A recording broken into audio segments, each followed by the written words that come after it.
Assalamualaikum sahabat Sona Film. Gadis ini adalah mantan bodyguard khusus klien VIP yang tak segan untuk menghabisi musuh-musuhnya. Wah, ini mah pasti lebih seru sob. Karena saat sahabat terbaiknya tewas akibat kasus pelecehan, gadis ini pun langsung melakukan aksi balas dendam hingga harus berhadapan dengan komplotan geng terbrutal.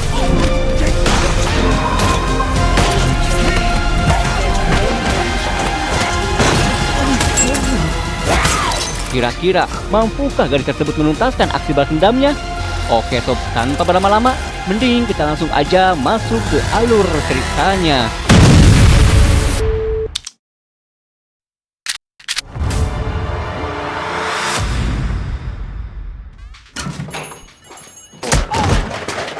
Film pun dimulai dengan memperlihatkan aksi perampokan yang terjadi di sebuah minimarket. 씨발 계산되려고.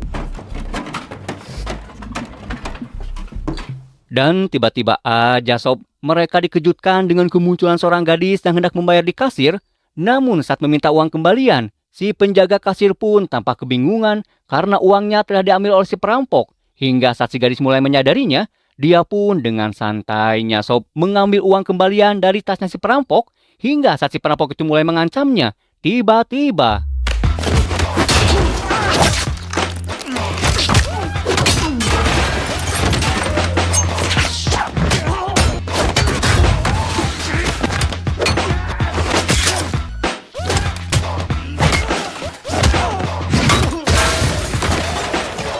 setelah membantai para perampok itu, si gadis yang diketahui bernama Okju kembali ke kasir untuk membayar semua kerusakan yang terjadi.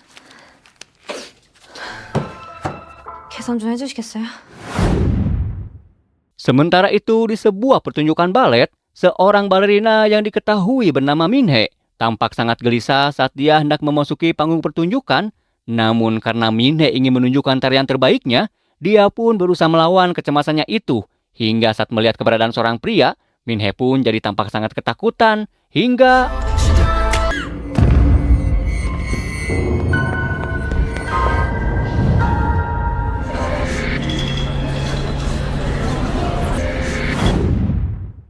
lalu di malam harinya, Okju yang sedang rebahan pun mendapat telepon dari sahabat dekatnya yaitu Minhe yang meminta Okju untuk segera datang ke apartemennya. 여보세요?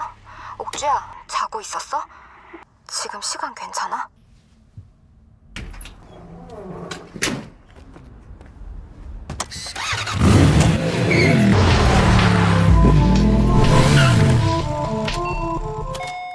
미니야, 나 그냥 들어간다. Setibanya di apartemen Minhe, Okju pun merasa aneh dengan suasana di sana yang tampak sangat sepi. Hingga saat Okju mencari Minhe ke dalam kamarnya, dia pun hanya menemukan kotak sepatu balet berisikan sebuah pesan yang bertuliskan sebuah permintaan agar Okju mau membalaskan dendamnya. Menyadari ada yang tak beres, Okju pun langsung menghubungi ponselnya Minhe. Hingga saat dia mendengar suara dering ponsel dari dalam kamar mandi, Okju yang langsung memeriksanya pun dikejutkan dengan keberadaan Minhe yang telah tewas meniskon umur.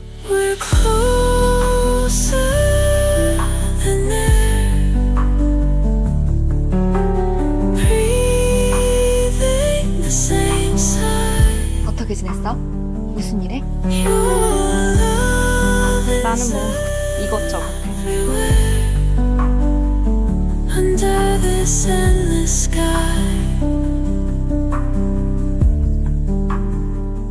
Kemudian Okju pun memeriksa kembali pesan terakhir dari Minhe. Hingga saat dia menemukan sebuah alamat website yang tertulis di sana, Okju pun langsung memeriksanya. Ternyata sob, website tersebut mengarahkannya kepada sebuah akun restoran yang menawarkan berbagai macam menu masakan. Kemudian Okju pun dikejutkan dengan suara deling ponsel Minhe yang mendapat panggilan dari orang tadi kenal. Namun saat Okju mengangkatnya, si penelpon yang menganggap jika itu adalah Minhe langsung memaksanya untuk datang ke sebuah jembatan besok malam. Karena jika tidak, maka Minhe akan menanggung akibatnya. 새벽 2시에 시장이 열릴 거니까 너 이번에도 안 나오면 그땐 네 친구고 뭐고. Lalu di malam berikutnya, Okju yang penasaran dengan sosok si penelpon yang semalam mengancam Minhe memutuskan untuk menunggu di sekitaran jembatan. Hingga saat Okju melihat seorang pria yang sedang memberikan paket makanan pada beberapa pelanggan di sana, Okju pun melihat keanehan dari pelanggan tersebut yang malah membuang paket makanannya setelah mengambil sebuah barang yang ada di dalamnya. Jadi ternyata sob, situs restoran yang sempat diperiksa Okju sebelumnya merupakan bentuk samaran dari sebuah jaringan peredaran obat terlarang. Hingga saat Okju mulai menyadari jika pria tersebut adalah seorang pengedar barang haram, tiba-tiba saja pria itu pun kembali menghubungi ponselnya Min-hee. Namun karena Okju tidak menjawabnya, pria itu pun segera pergi dari sana, disusul oleh Okju yang mengikutinya dari belakang.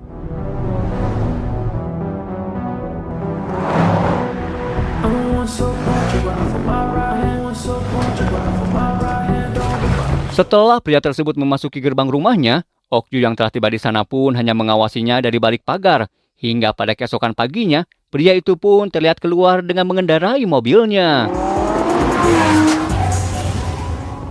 Melihat pria itu telah pergi meninggalkan rumahnya, Okju yang ternyata masih ada di sana, segera menyelinap masuk dengan membobol kuncinya.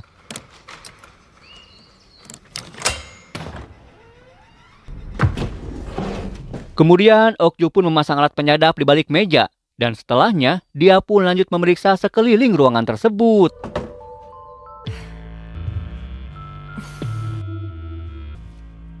Dan saat membuka sebuah lemari, Okju pun menemukan banyaknya flashdisk rekaman yang tersimpan di dalam sebuah laci, di mana masing-masing dari flashdisk tersebut dinamai dengan profesi yang berbeda-beda, dari mulai perawat, apoteker, aktris, model, siswi SMA, hingga saat Okju melihat salah satu flashdisk yang bertuliskan balerina, dia pun langsung memeriksanya. Dan saat melihat rekaman tersebut, Okju pun dibuat terkejut saat melihat sahabatnya sendiri yaitu Min-hee sedang dilecehkan dalam kondisi tak sadarkan diri. Menyadari jika alasan Min-hee mendiskon umur adalah karena perlakuan bejat dari pria tersebut, Okju yang emosi pun bertekad untuk membalas dendam.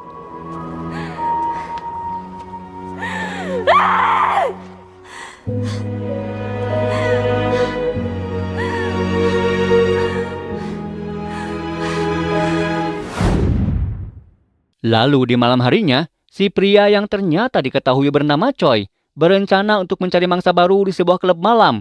Hingga saat dia menghubungi temannya untuk segera bersiap, Okju yang ternyata sudah menyadap pembicaraan mereka pun segera meluncur ke tempat tersebut.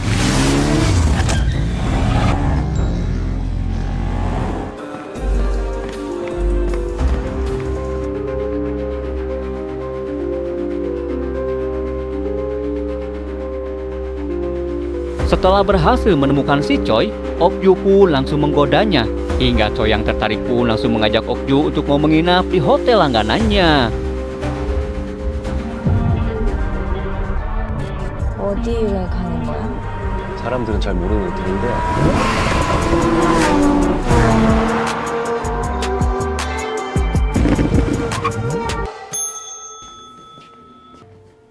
방 하나 드려요? 예. Ternyata sob, pria si penjaga hotel itu adalah teman Choi sendiri yang sebelumnya telah diminta untuk mempersiapkan sebuah ruangan untuk dia melakukan aksi bejatnya. 차키 좀 맡겨주시겠어요? 왼쪽.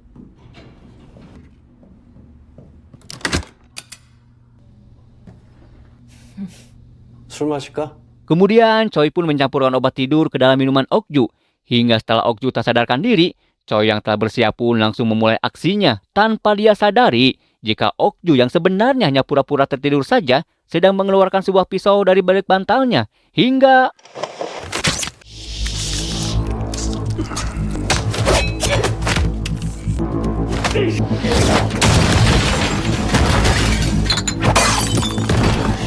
말년이.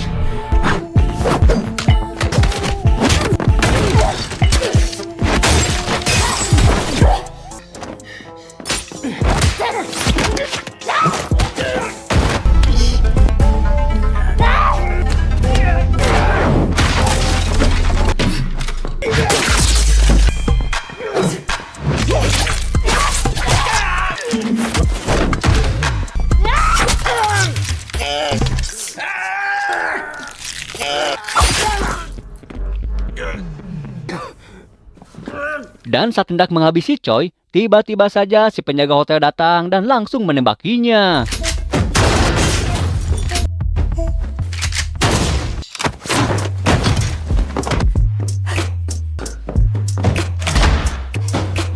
Setelah berhasil menghalangi pintunya, dia pun dihadang oleh seorang pria yang telah bersiap dengan sebuah gergaji mesin.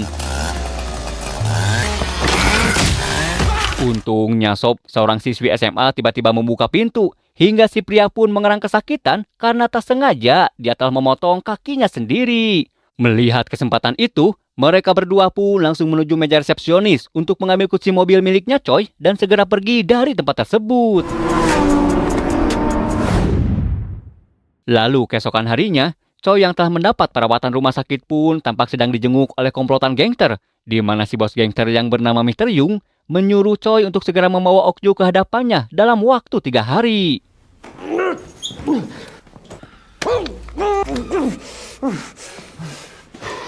그 여자애는 3일 안에 데리고 와. 할 수 있지?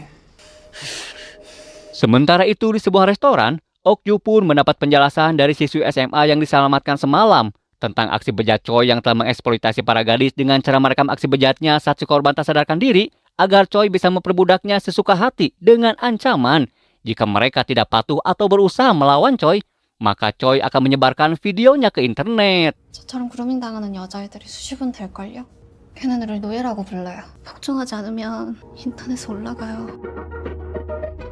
Kemudian kita pun kembali diperlihatkan kepada Choi yang hendak meminta bantuan pada temannya yang bernama Myung-sik untuk bisa menangkap Ok-ju dalam waktu 2 hari. 명식 씨, 제가 돈 1억 줄게요. 내가 지금 장난하는 것 같아요.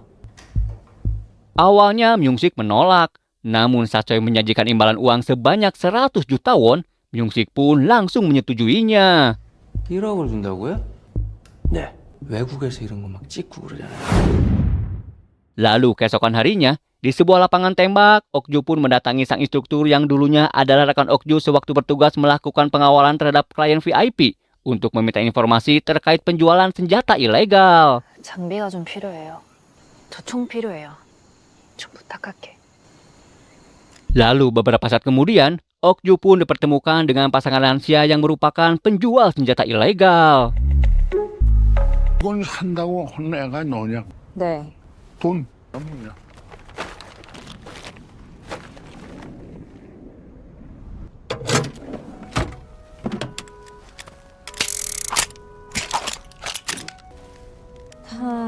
이런 거밖에 없어요? Kemudian si ibu pun menawarkan senjata andalannya, yaitu senjata pelontar api.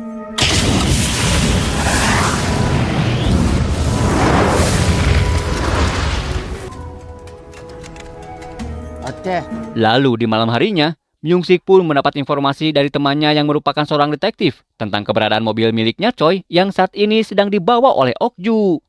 Sementara itu, Ok-ju yang telah selesai mempersiapkan senjata meminta si gadis SMA yang bernama Shin untuk segera tidur sementara dirinya akan pergi keluar untuk membeli makanan.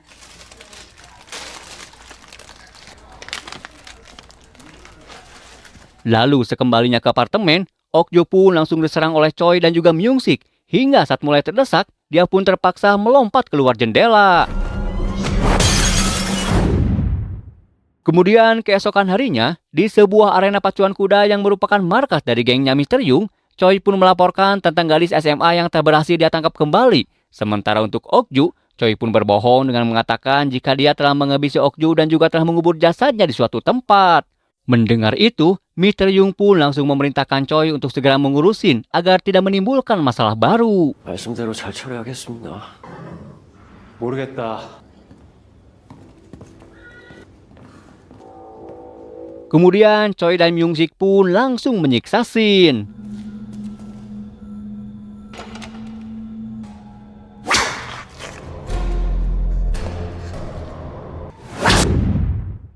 Sementara itu di hotel langganannya Choi, Ok-ju pun datang ke sana untuk menanyakan tentang keberadaan Choi.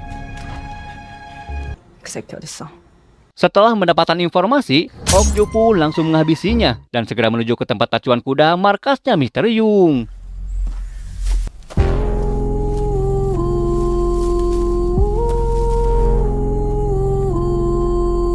Setibanya di kandang kuda, Ok-ju yang melihat seragam Shin telah tergeletak di tanah pun segera memaksa masuk ke dalam lift bersama anak buah Mr. Young.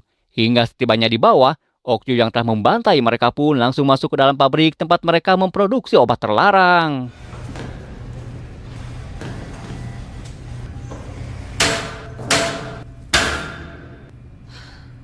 내가 뭐 하나만 물어볼게.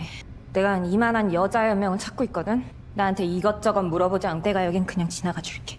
Di saat Okju menanyakan keberadaan Shin, tiba-tiba saja Mr. Yung keluar dan malah mengancam Okju. Hingga Okju yang amarahnya sudah memuncak pun tanpa basa-basi Sob langsung menembaknya. 감정이 있는 거.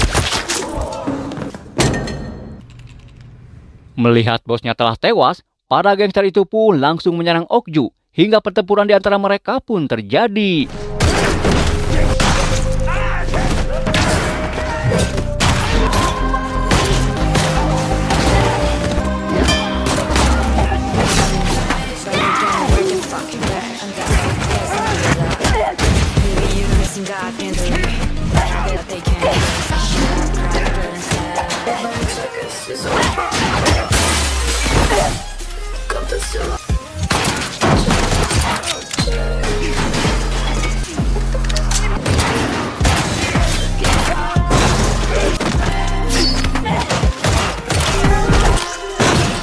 Setelah membantai habis orang-orang di sana, Okju pun langsung menanyai satu orang yang tersisa. Namun karena orang itu enggak menjawab, maka inilah yang terjadi.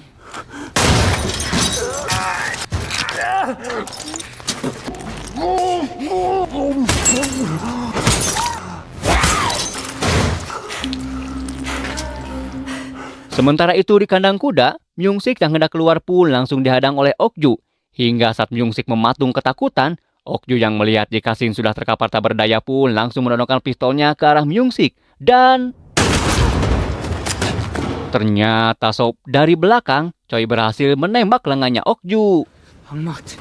Kemudian Myung-sik yang menginginkan bayaran 100 juta won dari Choi bermaksud akan menghabisi Okju.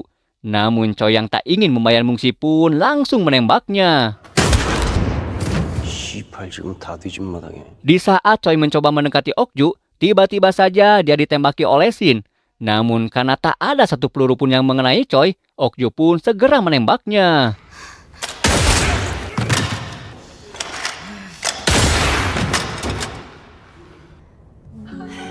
Lalu beberapa saat kemudian, mereka berdua pun membawa Choi yang terluka parah ke tepi pantai untuk dieksekusi.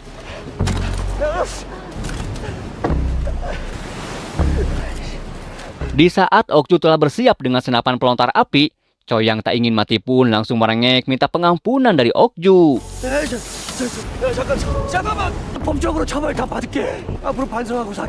Mendengar itu, Okju yang sudah muak dengan pria bejat seperti si Choi, dengan penuh amarah, dia pun langsung membakarnya.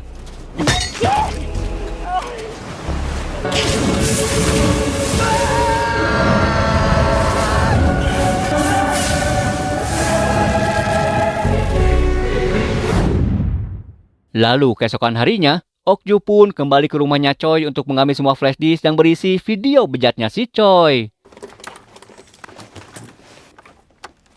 Kemudian Okju pun membakar mobilnya Choi beserta semua flash disknya agar para gadis yang jadi korbannya si Choi bisa hidup bebas tanpa dihantui rasa ketakutan. Karena saat ini video yang memalukan itu telah dimusnahkan. Nah, gimana sob? Ya, meskipun Okju tidak bisa menyelamatkan sahabatnya sendiri, tapi setidaknya dia telah menyelamatkan kehidupan para gadis dari penindasan yang dilakukan oleh sekelompok gangster yang menjadikan kaum perempuan hanya sebagai pemuas nafsu semata. Karena itulah sob, jaga dan hargailah kehormatan kaum perempuan, karena perempuan adalah bunga yang keharumannya bisa membuat indah dunia.